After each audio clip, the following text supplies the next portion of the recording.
आई थी शादी में ज़रूर आना, जिसमें जो नायक था उसका दिल टूट गया था तो उसने ठुकरा के मेरा प्यार मेरा इंतकाम देखेगी, और ये गाना गाते हुए आईएएस बन गया था। यूट्यूब में से बहुत सारे वीडियो पड़े हैं जिसमें लोग दिल टूटने के बाद जो कि यूपीएससी या बीपीएससी कंप्लीट कर जाते हैं। सच्चाई इससे मनीष जी कोसों दूर है। अगर आप 10 घंटे पढ़ते हैं तो आप पीटी पे क्वालिफाई कर जाएंगे, मेंस फेल कर जाएंगे। अगर आप 12 घंटे पढ़ते हैं तो पीटी क्वालिफाई कर जाएंगे, मेंस क्वालिफाई कर जाएंगे, और फाइनल में लिस्ट में जगह नहीं बना पाएंगे। यानी कि 12 घंटे एंड इसमें जब फाइनल सिलेक्शन नहीं हुआ तो मेरे मन में एक विचार आया कि ठीक है, तिरुचिरापल्ली में आईपीएस बनने से बढ़िया है कि मैं बिहार में डीएसपी बनूं। क्या दिल टूटना जरूरी है यूपीएससी बीपीएससी और दूसरे बड़े एग्जाम को क्वालिफाई करने के लिए? मैं 18 बार ज़िंदगी में फेल हुआ हूँ मनीष जी। तो आज ये जो चमकते सितारे पे जो आप जा रहे हैं मेरे, और आप जो बड़ा एकदम प्राउडली मुझे बता रहे हैं कि मैं सफल हूँ, तो मेरी सफलता के पीछे असफलता की एक लंबी कहानी है। ईमानदारी की कौन सी बात? कोई भाषा नहीं। कर्तव्यनिष्ठता की? कोई भाषा नहीं। कठिन मेहनत की? कोई भाषा नहीं। परिश्रम की? कोई भाषा नहीं। नैतिकता की? कोई भाषा नहीं। सच्चाई की? कोई भाषा नहीं। फिर भाषा का समस्या कहाँ है? और 18 इंटरव्यू के किसी इंटरव्यू में मुझसे घटिया और वाहियात सवाल नहीं पूछे गए। ये यूट्यूब के पैदाइश सवाल हैं। वो लोग हैं जो रातों को जागते हैं ताकि आप सुबह तक सो सकें 9 बजे तक। हम वो लोग हैं जो भीड़ में खड़े होकर आपको रास्ता दिखाते हैं। इवन कि बरसात में भी हमारे ट्रैफिक पुलिस के जवान देखते होंगे हम सड़कों पे रहते हैं, धूप में सड़कों पे रहते हैं, हम त्यौहार नहीं मनाते हैं, हम पर्व नहीं मनाते हैं, फिर भी आप लोग हमें जी भर के कोसते हैं। एक छोटी सी वीडियो हमारी लीक करके हमारे किसी पुलिस फोर्स का, और आप हमें तरह तरह का आरोप लगाते हैं। बिहार बीपीएससी के इंटरव्यू में टॉपर और कंधे पे 3 स्टार लगाए एक अधिकारी आज हमें मिल गए हैं। वो पटना में पटेल भवन में जो पुलिस मुख्यालय है वहाँ पे ट्रेनिंग के लिए आए थे, और आज हम उनसे बात करेंगे कि बीपीएससी के बच्चे तथा यूपीएससी के बच्चे, स्टेट पब्लिक सर्विस कमीशन की तैयारी करने वाले बच्चे किस प्रकार से तैयारी करें। हमारे साथ कोई और नहीं, पंकज कुमार हैं। सबसे पहले सर, सच तक न्यूज़ में आपका स्वागत है। धन्यवाद मनीष जी। पहला सवाल मैं आपसे पूछने जा रहा हूं कि कौन से बच्चे जो है यूपीएससी और बीपीएससी की तैयारी करें? किसको अप्लाई करना चाहिए, इसका जवाब सिर्फ और सिर्फ मैं एक ही दूंगा, जिसको रात दिन मेहनत करने की क्षमता है, जिसको खुद के ऊपर विश्वास है, जो खुद को संघर्षों की आग में झोंक देने की क्षमता और इच्छा और मजबूत इरादा रखते हैं। स्वागत है उनका स्टेट पीसीएस की तैयारी में। स्वागत है उनका स्टेट पीसीएस की तैयारी में, जो अपने आप को मेहनत के आग में, मेहनत की भट्ठी में झोंकने के लिए तैयार हैं। उसके बाद से एक और सवाल बनता है कि आखिर जो है बच्चे कब से तैयारी करें? 5वां क्लास से, 8वां क्लास से, 10वां 12वीं क्लास से, या ग्रेजुएशन से? नहीं, पहले तो ये आप जितने इंटरव्यू आपने देखा होगा, मुझे क्षमा कीजिएगा आप लोग कि मैं 10th इंटरव्यू के आप टॉपर रहे हैं। कई लड़के ऐसे होते हैं जो सेलेक्ट होने के बाद ना वो चीज़ों को बड़ा हाइप कर देते हैं, बड़ा बढ़ा चढ़ा के बोल देते हैं कि मैं 10th क्लास से हिंदू पढ़ता था, मैं 12वीं क्लास से बजट पढ़ता था। ऐसा कुछ है नहीं। मैं 12वीं क्लास तक बच्चों को सलाह दूंगा कि जी भर के क्रिकेट खेलें, गेम खेलें, बढ़िया कुछ हॉबी डेवलप करें, कुछ बढ़िया क्वालिटी अपने अंदर बनाएं, चरित्र बनाएं, पर्सनैलिटी बनाएं, कुछ बढ़िया चीज़ सीखें। 12th क्लास तक आप पढ़ें, जो सिलेबस है उसकी तैयारी ना करें किसी चीज़ की। हाँ, 12th के बाद आपको डिसाइड करना है कि क्या करना है क्या नहीं करना है। अगर 12th के बाद आपने ये प्लान कर लिया कि मुझे सिविल सर्जन में करियर बनाना है, तो जाहिर सी बात है आप लोगों से एज ले लेंगे। लेकिन वैसे लोगों के लिए जो ग्रेजुएशन करने के बाद जिनकी आंखें खुली है, तो डरने की आवश्यकता नहीं है। अगर आपने ग्रेजुएशन के बाद भी तैयारी करने का फैसला किया है तो आप निश्चिंत रहें, कोई बहुत ज़्यादा समय आपका गैप नहीं हुआ है। मैंने खुद ही ग्रेजुएशन करने के 3 साल बाद तैयारी शुरू की। तैयारी कब से शुरू करने से ज़्यादा इंपॉर्टेंट प्रश्न है कि तैयारी कैसे शुरू करें, इसलिए कब से का कोई प्रश्न नहीं है। अच्छा, मेरे अगले सवाल का भी आपने जवाब देना शुरू कर दिया। हाँ, कैसे तैयारी करें? तैयारी करने का एक ही है थ्योरी। मैं जैसे कभी कभी जब विद्यार्थियों से मिलता हूँ और जब भी मैं बेतिया में बैठा होता हूँ तो लोग मुझसे मिलने के लिए आते हैं, तो मैं सीधे उनको एक ही चीज़ बताता हूँ कि भाई आपको 6 घंटे मेंस लिखने पड़ेंगे। दोनों उंगलियों के बीच में दरारें पड़ जाएगी और आपके हाथ आपके दर्द करने लगेंगे। तो 6 घंटा मेंस लिखने के लिए आपके पास इतना भी समय नहीं है कि आप वॉशरूम जाके आ सकें। वॉशरूम जाना भी अफोर्ड नहीं कर पाएंगे आप। एक बार वॉशरूम गए तो आपका एक पन्ना तो आपका मिस हो गया। तो 6 घंटा लगातार लिखने के लिए आपको 14 घंटे लगातार बैठनी पड़ेगी पहले। तो जिन स्टूडेंट्स को, जिन विद्यार्थियों को 10 से 12 घंटे बैठने की क्षमता है, कैपेसिटी है, वही इसमें हाथ डालें। बाकी लोग इससे दूर रहें। बाकी लोग इनसे दूर रहें। अच्छा, ऐसा भी कहा जाता है कि जिसका दिल टूट जाता है वो बीपीएससी यूपीएससी क्रैक कर जाता है, तो शायद से आपका भी दिल कहीं कॉलेज लाइफ में टूटा होगा। हैंडसम हैं देखने में, बॉडी भी सही है, पर्सनालिटी भी सही है, तो इसकी क्या सच्चाई है? पंकज सर मुस्कुरा रहे हैं, शायद कुछ तो राज है। देखिए ऐसा है कि ये एक फिल्म आई थी शादी में ज़रूर आना, जिसमें जो नायक था उसका दिल टूट गया था तो उसने ठुकरा के मेरा प्यार मेरा इंतकाम देखेगी, और ये गाना गाते हुए IAS बन गया था। यूट्यूब में से बहुत सारे वीडियो पड़े हैं जिसमें लोग दिल टूटने के बाद है जो कि UPSC या BPSC कंप्लीट कर जाते हैं। सच्चाई इससे मनीष जी कोसों दूर है। हाँ, हो सकता है ऐसे 1% केसेस होगा जिसमें किसी व्यक्ति का दिल टूटा हो और उसने स्टेट PCS या UPSC क्वालिफाई किया हो। बाकी जो 99% वो लोग हैं जिनका दिल टूटने के बाद वो मौला बन गए हैं। उन्होंने अपनी दाढ़ियाँ बढ़ा ली है, वो शराब का सेवन करने लगे, सिगरेट का सेवन करने लगे। ये बेकार और वाहियात और निहायत ही घटिया बातें हैं। मतलब मैं सीधे से दिखा दूं कि आपको स्टेट PCS में UPSC में सेलेक्ट होने के लिए दिल टूटने की कोई आवश्यकता नहीं है, कोई ये कंडीशन या शर्त नहीं है। बगैर दिल टूटे भी आप पढ़ सकते हैं। इनफैक्ट अगर आपने दिल लगाया ही नहीं तो आपकी सफलता के चांसेस 90% हैं। अच्छा, हाँ, एक और सवाल, UPSC और BPSC की तैयारी करने वाले, स्टेट पब्लिक सर्विस कमीशन की तैयारी करने वाले बच्चे जो है वो लड़की से दिल लगाएं या कहीं और दिल लगाएं सफलता के लिए? देखिए ऐसा है कि ये पहले तो बड़ा ही जेन्युइन मतलब है कि अगर आप साथ में क्लासेस कर रहे हैं, साथ में पढ़ रहे हैं, तो एक अट्रैक्शन अपोजिट सेक्स के प्रति एक नेचुरल है। मतलब आप इसको नियंत्रित कर सकते हैं लेकिन रोक नहीं सकते हैं। लेकिन आप बैंक क्लर्क की तैयारी करने के लिए नहीं आए हैं, आप रेलवे की ग्रुप D की परीक्षा की तैयारी करने के लिए नहीं आए। आप जिस सर्विसेज की तैयारी करने के लिए आए हैं वहाँ पे हाईएस्ट लेवल का मैच्योरिटी, जिसमें डिसीजन मेकिंग आपको लेने पड़ेंगे। आपको अब दंगा हो रहा है, वहाँ गोली चलाने की नौबत है, लाइफ एंड डेथ का सवाल है। आपको कितना मैच्योर्ड, कितना स्मार्ट, कितना फास्ट। फ्रेंड का फ़ोन आया नहीं तो आप इतने मैच्योर्ड, इतने फास्ट, इतने होने चाहिए आपको कि आप अननेसेसरी चीज़ों में अपने आप को इन्वॉल्व ना करें। PT की तैयारी कैसे करें बच्चे? बेसिक पुस्तकों का सबसे अधिक अध्ययन करें। बेसिक पुस्तकें मतलब NCERT पढ़ें। NCERT के अलावा जो पर्टिकुलर सब्जेक्ट पर जो किताबें लिख रखी है लोगों ने, जैसे कि राजीव वहीर ने स्पेक्ट्रम से लिख रखी है आधुनिक भारत का इतिहास, वो बेसिक बुक्स ही मानी जाएगी। आपको ऐसी बहुत सारी किताबें दिल्ली यूनिवर्सिटी में लगी हुई है, पटना यूनिवर्सिटी में लगी हुई है, दीनानाथ वर्मा की विश्व का इतिहास, ये सब बेसिक किताबों में आती हैं। तो NCERT के साथ साथ बेसिक बुक्स की तैयारी करनी पड़ेगी। मेंस की तैयारी कैसे करें?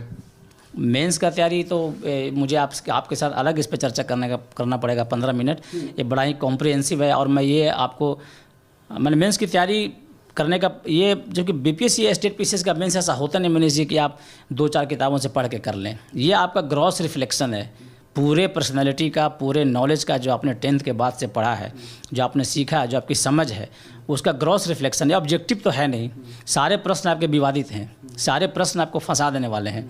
जैसे आपने पढ़ा होगा अभी 66वां BPSC के मेंस में प्रश्न पूछा, राष्ट्रपति के बारे में पूछा, राज्यपाल का पूछा, एक शब्द था बिगड़ैल बच्चा, ऐसा कुछ शब्द था उसमें। तो ऐसे शब्द हैं जो कंट्रोवर्शियल हैं, ऐसे शब्द हैं जिसमें विवाद है। तो विवादित प्रश्नों का जवाब कैसे देंगे, आप कैसे लिखेंगे? आपको बोलना भी नहीं है, टिक भी नहीं है, मारना लिखना है। तो विवादित प्रश्नों का जवाब तभी लिख पाएंगे ना सही तरीके से, जब आपके पास कंटेंट हो, जब आपके पास नॉलेज हो। तो मेंस की चुनौती है कि नॉलेज कहाँ से लाए। कितना घंटा तैयारी करना होगा? हाँ, ये बढ़िया प्रश्न है। मैं रिपीट करता हूँ फिर से, इसके पहले ही मैंने बोला था, अगर आप 10 घंटे पढ़ते हैं तो आप PT पे क्वालिफाई कर जाएंगे, मेंस फेल कर जाएंगे। अगर आप 12 घंटे पढ़ते हैं तो PT क्वालिफाई कर जाएंगे, मेंस क्वालिफाई कर जाएंगे, और फाइनल में लिस्ट में जगह नहीं बना पाएंगे। यानी कि 12 घंटे एंड एबव यदि आप पढ़ते हैं। आप कितना घंटा पढ़ाई किए थे? मुझे कहने में कोई हिचक नहीं है कि मैं कभी भी 12 घंटे से कम नहीं पढ़ा। फिर आपने DSP बनना ये क्यों चुना? टॉपर लोग तो अक्सर जो है SDM, मजिस्ट्रेट, ये सब बनना चाहते हैं। हाँ, ये अपना अपना चॉइस है। और मैं BPSC का टॉपर नहीं था, इंटरव्यू में अच्छा मार्क्स मिला था, और वो इसलिए मार्क्स मिला था इंटरव्यू में अच्छा कि मुझे पुलिस में ही ज्वाइन करना था। मैं शुरू से स्टेट PCS या UPSC में भी मैं पुलिस सर्विस के लिए ही पढ़ता था। मुझे इसमें रत्ती भर कन्फ्यूजन नहीं था, या मुझे किसी तरह का शुरू से ही आपने ये दिमाग में रख लिया था कि मुझे DSP बनना है और भविष्य में जो है SP, SSP और फिर आगे जो है DGP तक जाना है? नहीं, मैं उतना नहीं सोचा था। जब मैं स्टेट UPSC में दे रहा था, UPSC में जब फाइनल सिलेक्शन नहीं हुआ तो मेरे मन में एक विचार आया कि ठीक है, तिरुचिरापल्ली में IPS बनने से बढ़िया है कि मैं बिहार में DSP बनूं। वाह, ये ना हुई बात। और बिहार में DSP बन के जो है अपनी काबिलियत का लोहा जो है मनवा रहे हैं। ये वही अधिकारी हैं जिन्होंने अग्निवीर में जब कांड हुआ था तो पूरे ट्रेन को, पूरे स्टेशन को जलने से बचा लिया था। मैं 18 बार ज़िंदगी में फेल हुआ हूँ मनीष जी।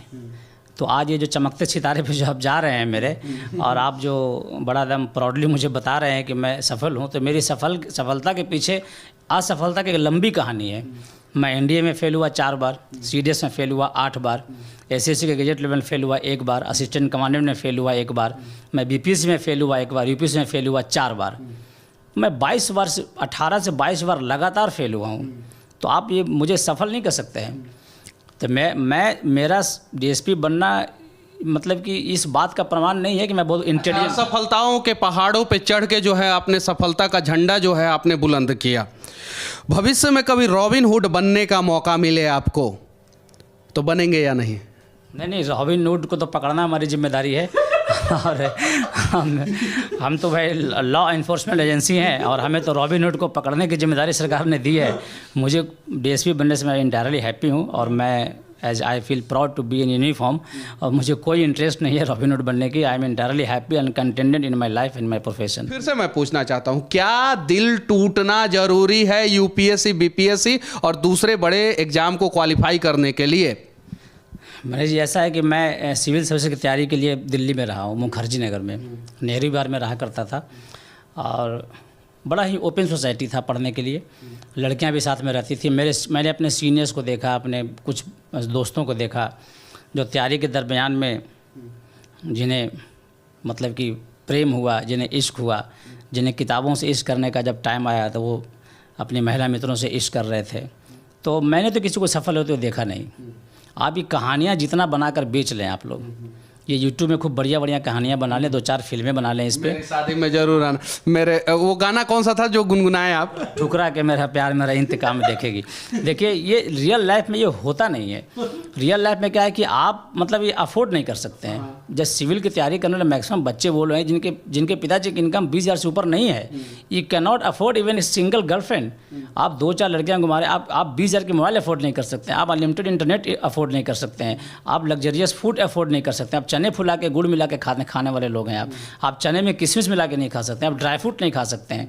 तो आप गर्लफ्रेंड कैसे अफोर्ड कर लेंगे? आप वो गर्लफ्रेंड का अफोर्ड करने के लिए जो पैसे हैं वो कहाँ से कटेंगे? आपके किताबों से कटेंगे, आपकी फ़ोटो स्टेट की किताबों से कटेंगे। आप मटेरियल नहीं खरीदेंगे, किताबें नहीं खरीदेंगे, वो अपनी महिला मित्रों पे खर्च करेंगे। और आप एक दिन वहाँ से वापस आएंगे और उसके बाद ये जो गाना ना ठुकरा के मेरा प्यार मेरा इंतकाम देखेगी, वो बजा नहीं पाएंगे दोबारा ज़िंदगी में। आप बिहार के ज़्यादातर बच्चे जो है बिहार बोर्ड से पास होके आते हैं, तो वो कौन सा सब्जेक्ट, कौन सा लैंग्वेज का चुनाव करके जो है आगे बढ़ सकते हैं?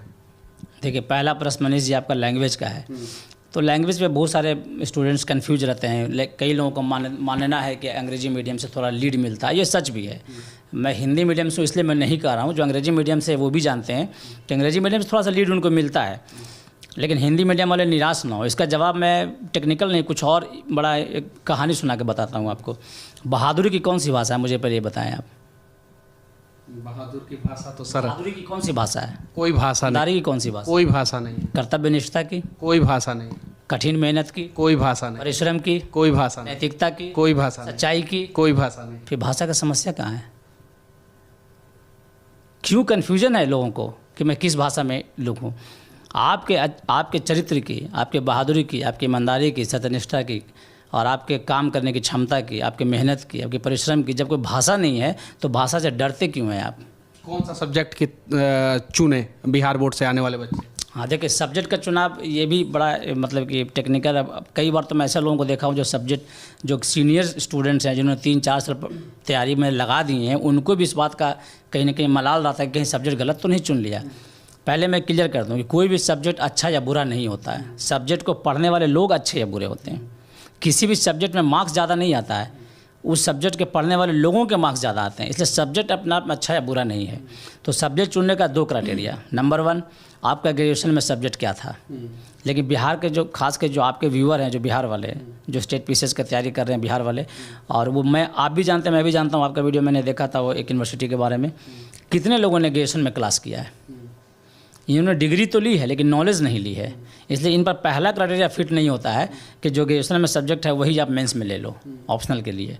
अगर आप लेते हैं तो कुछ ना कुछ तो पहले से पढ़ा है, गाइड ही पढ़ा तो होगा ना, अपने परिचित तो होंगे, आप ले सकते हैं। लेकिन ज़रूरी नहीं है कि आप उसी सब्जेक्ट का चुनाव करें जिससे आपने ग्रेजुएशन किया। आप सब्जेक्ट बदल भी सकते हैं। हाँ, इंटरव्यू में प्रश्न पूछे जाएंगे तो बता दीजिएगा इसकी वजह। सबसे जो इम्पोर्टेंट क्राइटेरिया है जो सब्जेक्ट ऑप्शनल को चुनने का, वो सिर्फ और सिर्फ एक है कि आपका point of interest. Point of interest सबसे इम्पोर्टेंट पॉइंट है कि कौन सा सब्जेक्ट चुने। इंटरव्यू आपका कमाल का था, तो इंटरव्यू की तैयारी जो है बच्चे कैसे करें। एक और सवाल बार बार पूछा जाता है, आपके शर्ट में कितने बटन है, सीढ़ी कितने थे, पंखा में डायना कितना है, कौन कौन सी लड़की को देख के आए हैं, टेम्पो में बैठे थे तो आदमी कितने थे, कौन ट्रेन का नंबर क्या था, ये सब पूछा जाता है क्या? देखिए मनीष जी, मैं इसके पहले मैं बोला था कि मैं इस डीएसपी में सिलेक्शन होने से पहले मैं 18 से 22 वर्ष सफल हुआ हूँ और मैं बड़े विनम्रता से मैं दावा करने की क्षमता रखता हूँ कि मुझसे ज़्यादा इंटरव्यू आपके व्यूअर में से या आपके वीडियो जितने रिकॉर्डेड हैं, मुझसे ज़्यादा इंटरव्यू किसी ने नहीं दिए होंगे। कम से कम 18 इंटरव्यू दिए हैं मैंने और 18 इंटरव्यू के किसी इंटरव्यू में मुझसे घटिया और वाहियात सवाल नहीं पूछे गए। ये यूट्यूब के पैदाइश सवाल हैं। और इंटरव्यू की तैयारी कैसे करें, क्यों करते हैं इंटरव्यू की तैयारी आप, मैं चकित रहता हूँ। इंटरव्यू की तैयारी आप करते क्यों है? क्या इंटरव्यू आपके 15 मिनट के इंटरव्यू सिर्फ 15 दिन की तैयारी में आप तैयार कर लेंगे?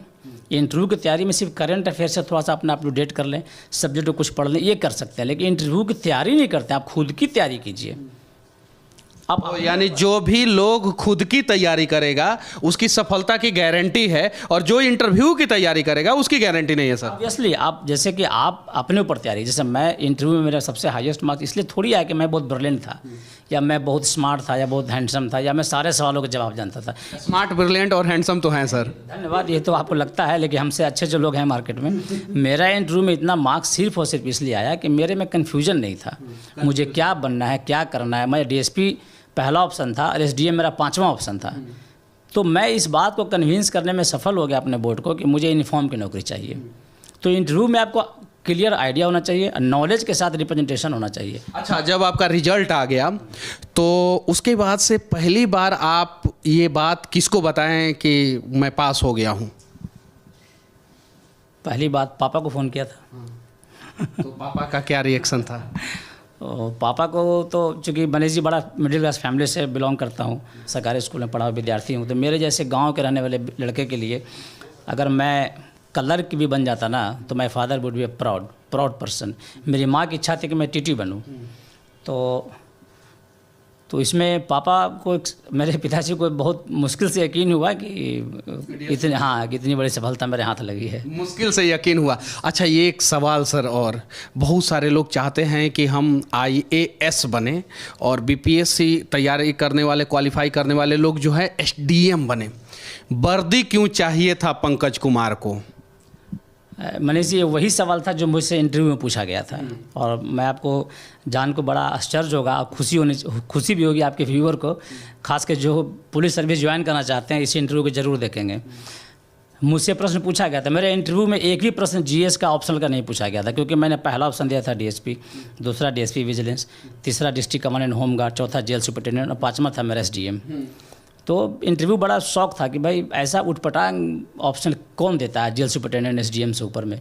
मैं इंटरव्यू ऐसा नहीं कि मैंने कोई नशे में था, मैं जानता था कि ये जो मैं कर रहा हूँ उसका परिणाम बड़ा भयानक होगा। या तो मैं सेलेक्ट होऊंगा तो DSP बनूंगा, नहीं तो मैं सीधे रिजेक्ट होऊंगा। लेकिन मैंने रिस्क लिया। रिस्क क्या लेना, मैं ऐसा हूँ ही, मेरे ज़िंदगी में मैं कन्फ्यूजन मुझे नहीं होती। अब वर्दी क्यों चाहिए?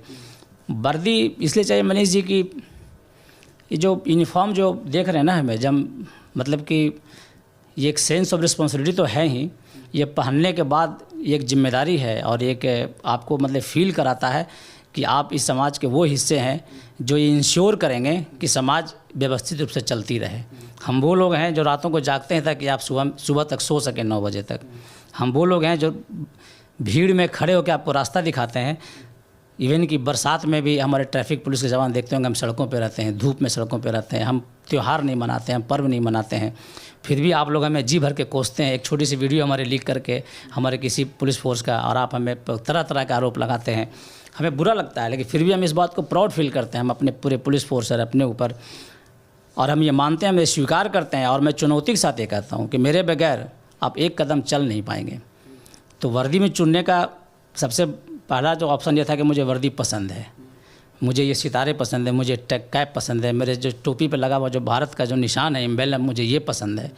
मुझे बताता है कि जब तक हम हैं तब तक आप सुरक्षित हैं। ये सुरक्षा का एहसास है मेरे परिवार के लिए, मेरे दोस्तों के लिए, और मैं जहाँ हूँ वहाँ के जनता के लिए। और मुझे इस बात का रत्ती भर मुझे अफसोस नहीं है कि मैंने ये वर्दी क्यों चुना या मैं DSP क्यों बना, मैं SDM बन सकता था। मैं रिपीट कर दूँ, 60 से 62 में मैं इंटरव्यू के लिए मेरा कॉल आया था।